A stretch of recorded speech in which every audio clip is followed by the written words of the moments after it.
A coluna de política hoje com a jornalista Rosiane Carvalho traz uma entrevista com um prefeito de município do interior do estado falando sobre a situação. É uma entrevista que traz o relato de quem está vivendo em uma das áreas mais afetadas pela seca, pela vazante dos rios aqui no Amazonas. A gente vai acompanhar então agora essa entrevista que a Rosiane Carvalho gravou com João Campelo, ele que é prefeito da cidade de Itamaraty, que fica na Calha do Juruá, uma das mais afetadas por essa terrível vazante, por essa terrível seca, e a gente acompanha agora, nos próximos 20 minutinhos, o relato do prefeito sobre o que vem acontecendo por lá. Nós vamos entrevistar agora o prefeito João Campelo, do MDB, que é o prefeito da cidade de Itamaraty. Itamaraty fica a oeste do Amazonas, na Calha do Juruá. O Juruá é um dos 10 rios mais longos e mais volumosos do mundo, mas há 2 meses já sofre com comunidades isoladas todos os efeitos dessa estiagem. De acordo com o prefeito, ele já me adiantou aqui na entrevista, a população de Itamaraty são 11.900 pessoas, 60% delas vivem na sede da cidade, mas 40% dispersas em regiões de difícil acesso. Algumas, o acesso só a pé neste momento e que leva 5 horas, né? Estão sofrendo com desabastecimento. Prefeito, muito obrigada por essa entrevista. Eu queria que o senhor explicasse quais são as gravidades que hoje afetam a população de Itamaraty. Eu que agradeço a oportunidade. Como você já falou, nós estamos sofrendo a estiagem há mais de 2 meses. A nossa dificuldade é imensa aqui. Nós temos comunidades indígenas, uma população de mais de 1.200 pessoas que fica em um rio por nome Rio Xeruana, na área indígena, que está 100% isoladas, essas comunidades. A gente está tendo acesso através de varadouros, que leva em média de 5 a 6 horas. E é através desse varadouro que a gente tem acesso a essas famílias e para que cheguem os benefícios, como, por exemplo, a merenda escolar, né? O atendimento médico, caso seja necessário.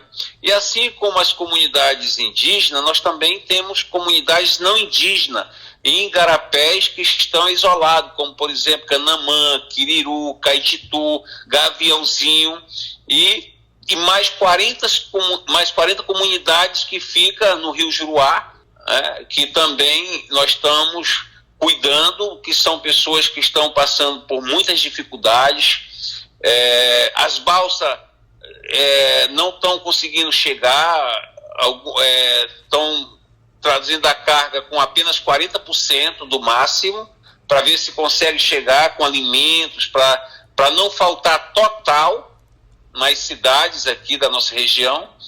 E a gente, na verdade, estamos esperando o apoio do governo do estado, estamos esperando o apoio do governo federal, que já deram sinais que vão nos ajudar, e só me resta pedir que o governo do estado, né, todas as autoridades do estado, governo federal, olhe com muito carinho para o povo do interior do Amazonas, em especial na região do Rio Juruá, que é um dos rios mais isolados do Amazonas, e isso é notório para todos os amazonenses. Isso, a Calha do Juruá, os municípios da Calha do Juruá são os municípios que têm um dos piores IDHs do Brasil e também é uma das regiões mais esquecidas por todo mundo, pelo poder público, pelo Estado, pela mídia também. A dificuldade de viver e a dificuldade de fazer gestão desses locais deve ser realmente algo muito superior à realidade dos municípios do país. Não tenha dúvida, Rosiane, tu sabe quanto está custando uma saca de cimento no meu município? R$100, por conta da logística, a dificuldade que nós estamos tendo para chegar. Então, como o pouco que tem, o preço vai lá para cima. Ao mesmo tempo, por conta da dificuldade da logística, as pessoas produzem mas o consumo local é pequeno para a quantidade da produção e esse produto não dá tempo de chegar em Manaus. Ou seja, se não dá tempo a banana na época quando os rios estão cheios, tu imagina em época de seca.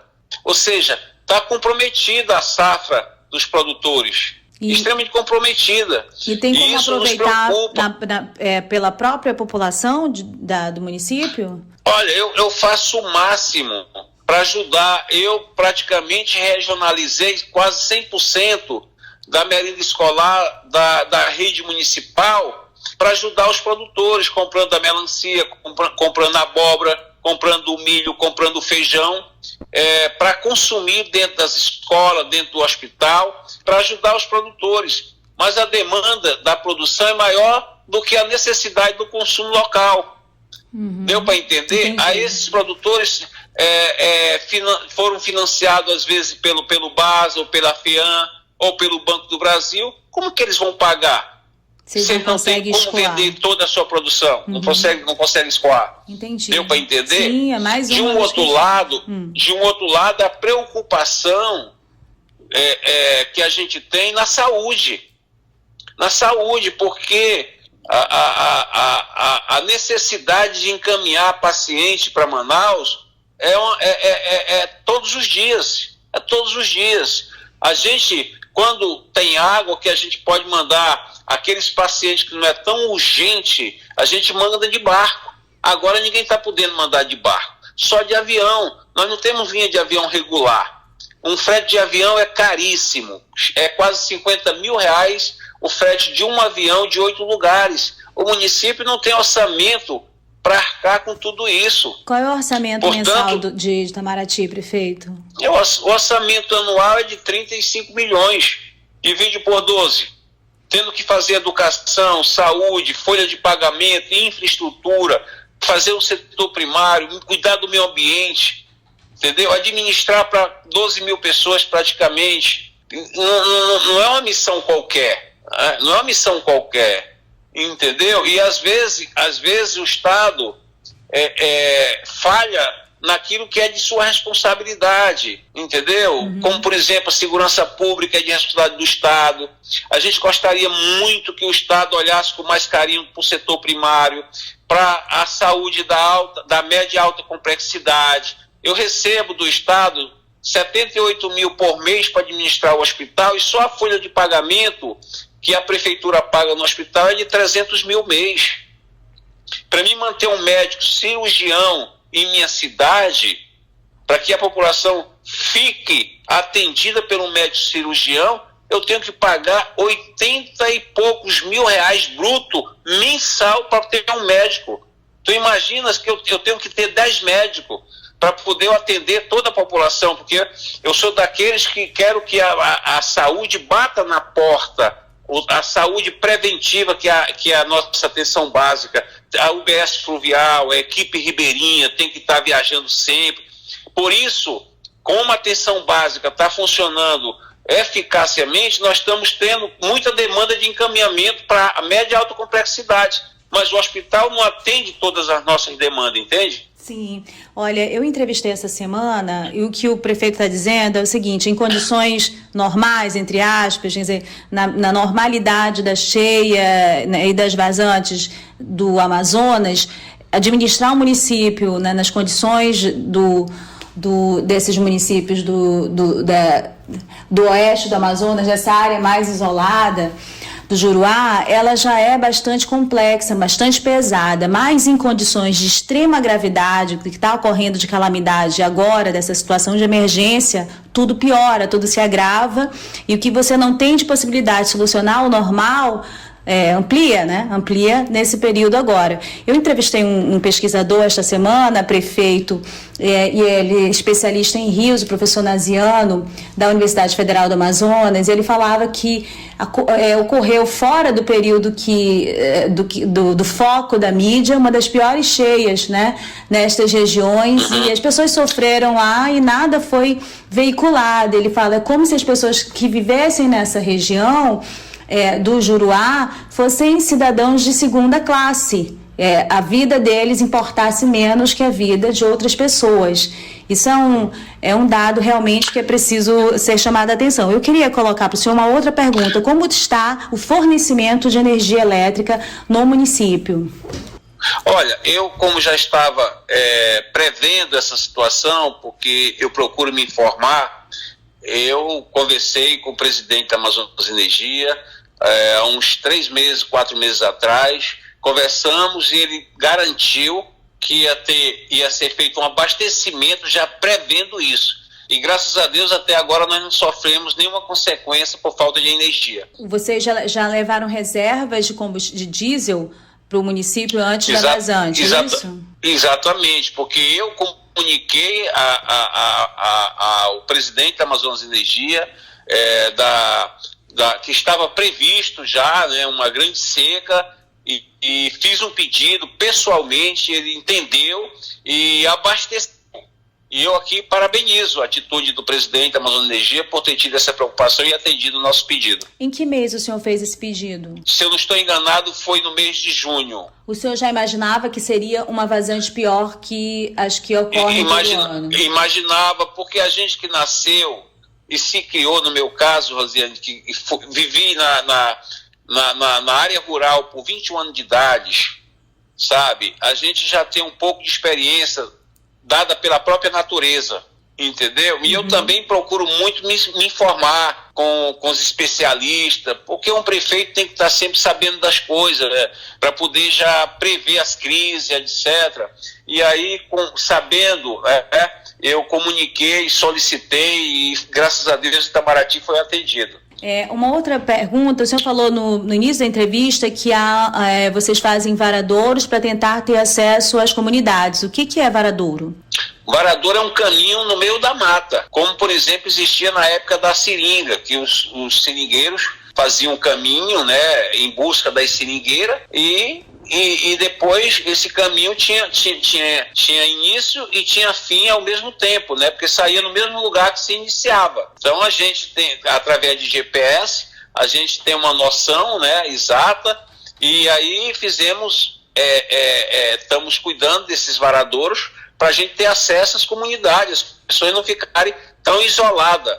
Sim, que era o jornal também, que era o nome do jornal na época de Chico Mendes, que fazia as principais denúncias lá em relação a tudo que acontecia em Chapuri. Só para fazer um registro, inclusive um jornal que foi refundado recentemente pelo jornalista Fábio Pontes no Acre. Mas voltando ao assunto de Itamaraty, prefeito, eu queria que o senhor falasse, o senhor falou antes de começar essa entrevista, que o senhor tem comunidades que vocês estão muito preocupados e vão caminhar durante 5 horas para poder fazer um abastecimento, comunidades indígenas. Que comunidade é essa? Essa é a situação mais complicada de acesso? Essas comunidades ficam num pequeno rio por nome Xeruã, da etnia Deni Canamari. Lá vive mais de 1.200 índios, né? E a gente tem escola, a gente tem UBS, porque a gente cuida dos indígenas da mesma forma como a gente cuida dos não indígenas aqui no meu município, graças a Deus. A gente tem um respeito e uma atenção especial. E isso causou uma preocupação, porque tem equipe que faz saúde lá dentro desse rio. E aí também tem uma equipe que faz resgate de pacientes. Só que com a atual seca, não dá para fazer mais resgate de lancha veloz como a gente costuma fazer quando não está na seca. E aí o que a gente fez? Tem grande parte dessas comunidades não tem mais como chegar de lancha. A gente está cultivando esse varadouro para poder as famílias ter acesso à cidade, ou a equipe do nosso governo ter acesso a essas famílias para levar alimentos, se for necessário, levar a equipe médica, se for necessário, para que eles possam também vir fazer as suas compras quando faltar o alimento na cidade, porque eles recebem Bolsa Família, outros recebem aposentadorias, outros são professores que recebem pela prefeitura. E é essa alternativa que nós estamos arranjando para não ficar pior ainda mais do que o que está. Também temos outro igarapé com a outra etnia, que é os Colinas, que fica no Igarapé Gaviãozinho, que essa daí preocupa muito mais, porque não dá para a gente chegar para o Varadouro. E aí tem cachoeira, além de estar muito seco, tem cachoeiras no Igarapé, né? E a gente tá tentando manter contato com eles para ver como que a gente faz para eles terem acesso à cidade e a gente, o nosso governo, ter a eles. E aí chegamos a uma conclusão que eles tinham que dar um jeito de vir e a gente arranjar uma casa, alguma coisa, para eles ficar durante esse período mais próximo da gente. Nós estamos tentando ajudar eles dessa forma, entendeu, Rosiane? E eles querem? Portanto, eles querem, mas assim, essa etnia colina, ela nunca tem paradeiro, entende? Às vezes eles estão hoje aqui, amanhã estão ali e tal, mas a gente está mantendo esse contato. Nosso governo está muito preocupado com essa situação. Eu fiz antes da seca, já prevendo, eu também fiz uma grande compra de medicamentos, sabe? Mas eu comprei para o nosso município, isso é muito, quase 4 milhões de medicamentos para a gente ter estocado na nossa... Eu criei uma central de medicamentos, sabe? Para abastecer as UBS, para abastecer o hospital, para que eles tenham direito a um medicamento, se caso forem medicados, etc. Através da Secretaria de Ação Social, também prevendo essa seca, a gente comprou uma grande quantidade de alimentos lá atrás e tal, e a gente vem atendendo as pessoas, as mais necessitadas, até que o governo nos dê a mão, tanto o governo estadual como o governo federal. Entendi. Portanto, nós estamos sobrevivendo. Sim. Nós estamos sobrevivendo. Última questão, prefeito. Vocês estão tendo de fazer racionamento de energia? Já tiveram que fazer, porque já tem 2 meses, né? Está sendo longa. E as aulas chegaram a ser suspensas em algumas comunidades? Não foram, porque os professores eles vão para as comunidades no início do ano, assim que inicia a aula. Certo? E eu fiz distribuição de material, sabe, didático, de merenda escolar antes da seca, você entendeu? Entendi. Eu já estava prevendo isso e eu me preveni para isso, mas a maior preocupação hoje é justamente a questão da falta de nós poder... desculpa, não é a falta, é como nós vamos chegar até a eles com saúde, sabe, com água potável, entendeu? Tem alguns que não tem como chegar de jeito nenhum na cidade para comprar o alimento, e a gente está tentando de canoinha, porque eu não estou agora no meu gabinete, senão eu ia te mandar um relatório fotográfico mostrando para ti como é que a gente está conseguindo chegar, de rabeta, sabe, subindo, caminhando em Varadouro.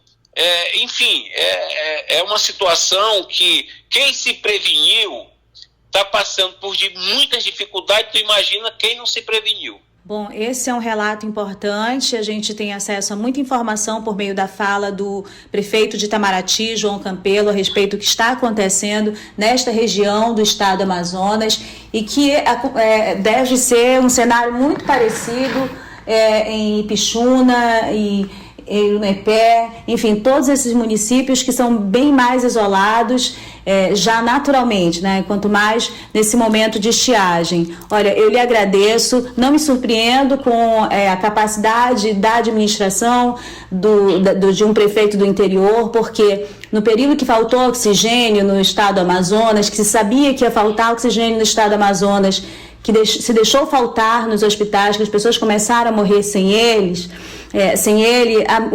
essa questão da calamidade não se repetiu no interior, e não foi por acaso. Os prefeitos se uniram, mesmo sem recurso financeiro. Eu lembro que eles contratavam aeronaves para ir para o Acre, para ir para Rondônia, para ir para o Pará. um grupo de prefeitos de municípios diferentes para trazer cilindros de oxigênio para os seus municípios para evitar a falta e que os pacientes morressem. Eles conseguiram fazer o que especialistas em logística, ditos especialistas em logística, não fizeram com antecipação, não fizeram durante, e faltou oxigênio por mais de um mês nessa cidade. Então, mais uma vez, no momento de calamidade, a gente vê que é possível, né, alguns ajustes, mesmo com um orçamento muito apertado, para minimizar os efeitos desses eventos todos, dessas crises todas, sobre a população. Prefeito, muito obrigada pela entrevista. Eu que agradeço, e eu gostaria de finalizar dizendo a seguinte frase: se cada gestor tivesse convivido na área rural de qualquer cidade do Rio Juruá, ele ia saber a dor de quem nasce e vive aqui. Eu acho que qualquer uma pessoa que nasce e vive na área rural de qualquer cidade do Rio Juruá, ele já era merecedor de uma aposentadoria, porque ele já nasce sofrendo. Quando ele nasce, a mãe já tem que estar todo o tempo do lado para não deixar a carapanã, o pium, o meruim, a mutuca não picar seu filho, sabe? Já nasce sofrendo. Portanto, talvez eu que tenha nascido e me criado e vivido por 21 anos na área rural aqui do meu município, que já sou acostumado com essas situações, eu acho que uma pessoa que nunca viveu isso estaria muito mais choqueado do que eu. Mas governo com sentimento, com amor, sabe? E quando eu for prefeito de minha cidade, a população sabe que pode contar comigo. Dentro de todas as possibilidades, eu farei qualquer coisa para ajudar e salvar a minha gente. Portanto, eu peço aqui, de coração, sabe, que as autoridades do Estado, do governo federal, tenham um olhar carinhoso por todo o interior do Amazonas, mas especialmente por todos nós aqui do Rio Juruá, porque é o rio mais isolado do Amazonas e talvez do país. Muito obrigado pela oportunidade, viu, minha amiga? Eu que agradeço. Nós ouvimos, então, o prefeito João Campelo, diretamente de Itamaraty. Ele está em Itamaraty, em deslocamento para uma das comunidades isoladas dessa região do Juruá. Como falamos, o Juruá é um dos 10 maiores rios do planeta, mas sofre nesse momento com estiagem, e Itamaraty é um dos 40 municípios que está em situação de emergência, mas já vive o efeito da estiagem há cerca de 2 meses. É isso, muito obrigada e até a próxima.